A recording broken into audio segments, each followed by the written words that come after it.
pendawaian cara pendawaian lampu ini menggunakan pendawaian selari, dan ada kat sini tak ada pemegang bateri, jadi kita orang terpaksa solder gunakan wayar yang adalah fungsi dia senang saja.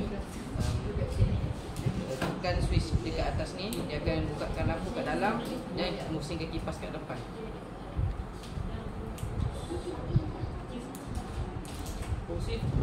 Fungsi projek adalah untuk menemani kanak-kanak ataupun pengguna yang tidak dapat tidur dengan nyenyak, dan dia akan sesakan mereka dengan kipas ini. Itu sahaja daripada kami. Sekian, terima kasih. Komponen apa je yang awak guna?